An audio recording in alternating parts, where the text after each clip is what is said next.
नमस्कार दोस्तों, स्वागत है आप सभी का आपके अपने YouTube चैनल DLED एजुकेशन में।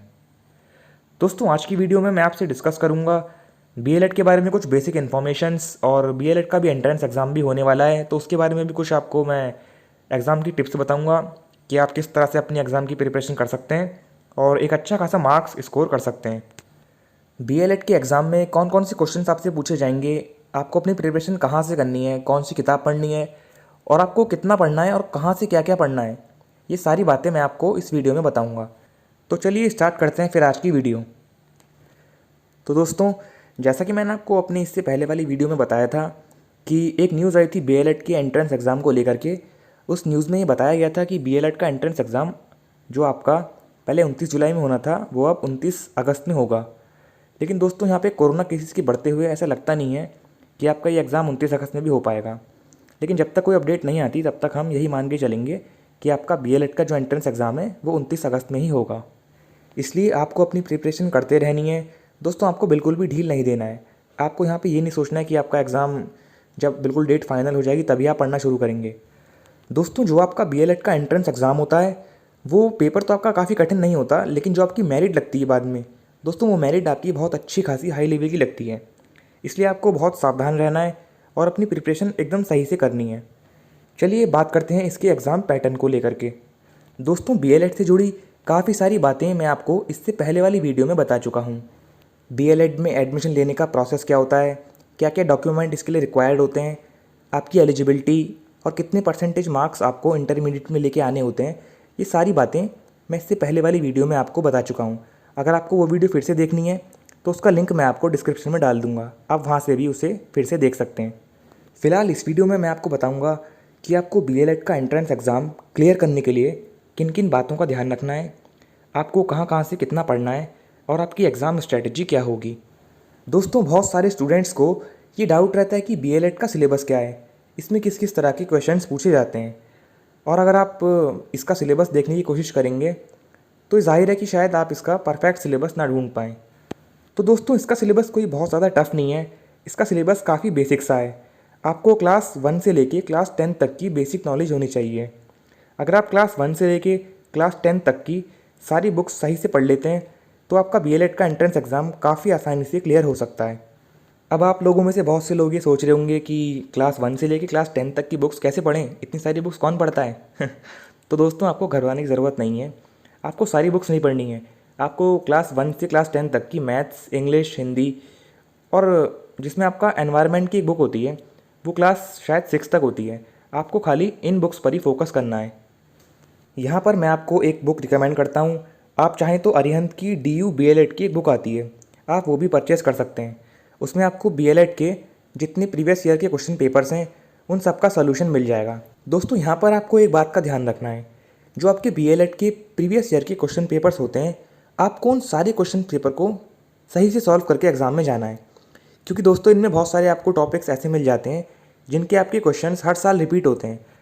दोस्तों, अगर आप इन क्वेश्चंस को सही से सॉल्व करके एग्ज़ाम में जाते हैं तो इससे आपका एक तो कॉन्फिडेंस बिल्डअप होगा और आपके एग्ज़ाम में काफ़ी मार्क्स बढ़ने की पॉसिबिलिटी बहुत बढ़ जाती है। इस एग्ज़ाम में दोस्तों बेसिकली 5 सब्जेक्ट से आपसे क्वेश्चंस पूछे जाएंगे।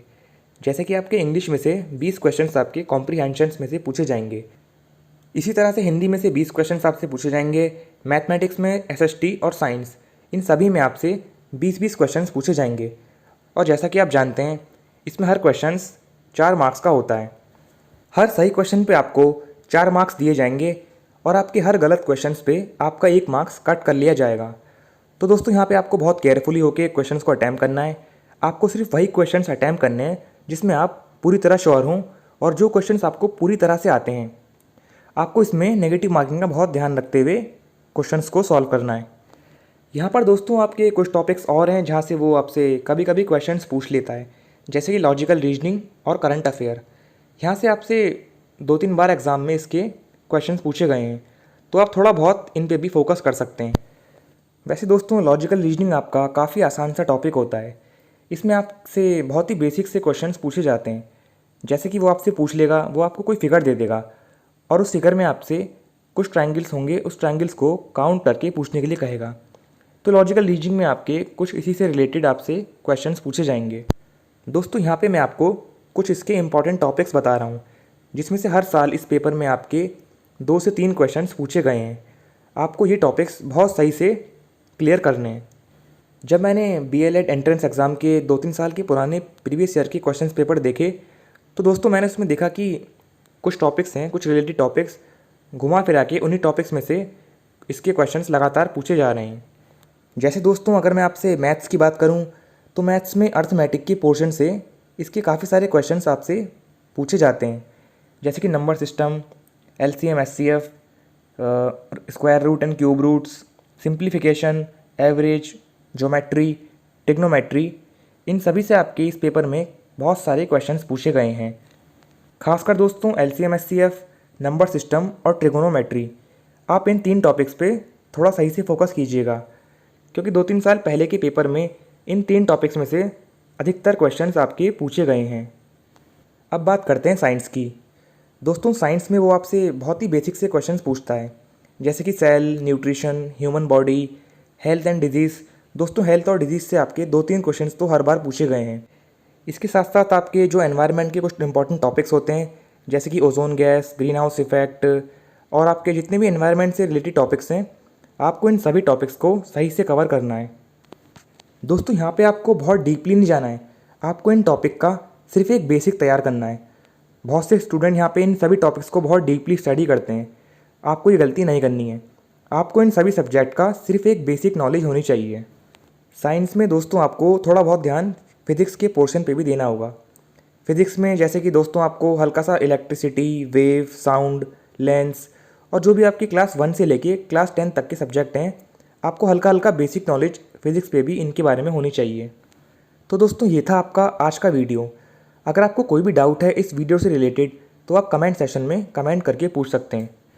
अगर आपको बीएलएड के बारे में भी डाउट है, बीएलएड को लेके आपके मन में जो भी क्वेश्चंस हैं, तो आप उनके बारे में भी मुझसे पूछ सकते हैं।